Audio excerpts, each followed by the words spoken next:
Hello everyone. Today I'll give you a review of the things that we have learned and also show you how to add time constraint to your threads. Let's reuse our factorial function. And what we have learned thread, how to create a thread object and spawn a thread. T1 factorial 6. So this creates a thread T1 with the factorial function. And then we also learned mutex to synchronize the data access. Mutex mu, and the mutex has member function of lock and unlock, but they are not recommended to use directly. Instead, we should use lock guard mutex locker mu. And if you need extra flexibility, you should use unique lock mutex locker. Let's call it ulock mu. And the unique lock can lock and unlock a mutex multiple times. And it also can transfer the ownership of mutex from one unique lock to another. And then we have learned condition variable. Standard condition. Condition variable is to synchronize the execution order of threads. And then we have learned future and promise.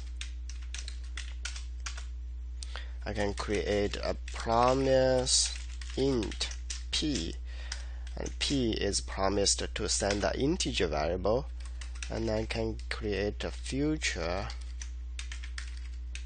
f equal to p dot get future, and f can be used to fetch the variable sent over by p. And then we learned async function, which is another way to spawn a thread. And async function can also return a future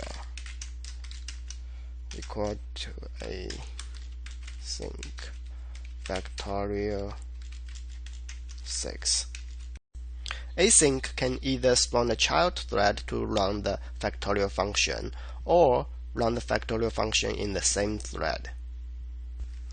And finally, we have learned packaged tasks. And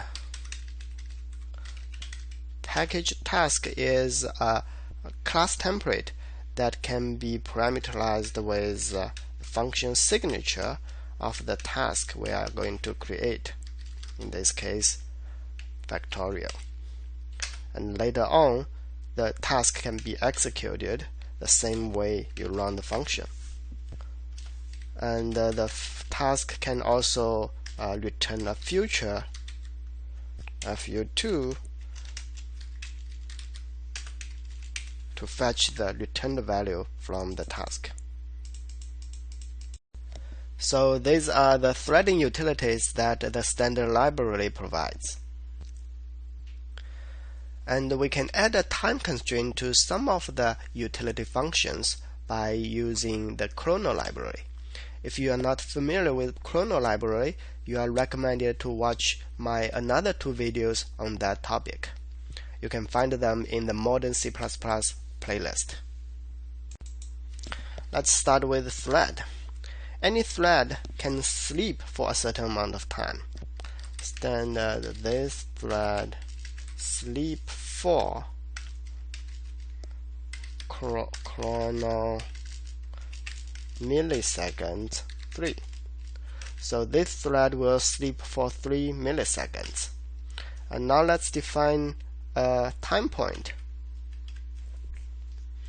I have a time point TP, which is of the steady clock, and it is equal to the current time of steady clock plus 4 microseconds. And then I can also do this thread sleep until the time of TP. Mutex also have similar thing. I can call the ulocker try lock. This will try to lock the mutex, and if it's not successful, it will immediately return. And ulocker can also try lock for a certain amount of time. Chrono nanoseconds 500. In this case, if 500 has passed and the mutex still cannot be locked, then the function will return.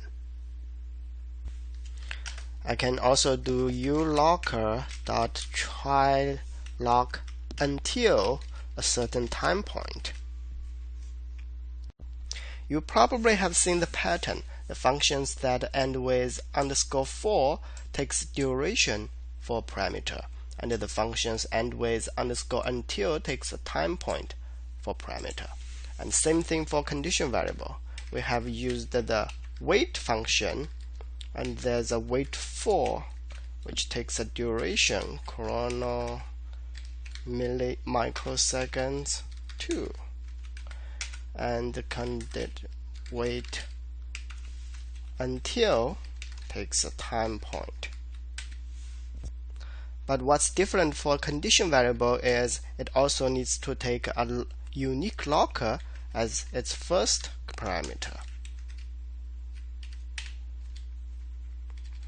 And lastly, the future has a get function, but it also has a wait function, which waits for the data to be available.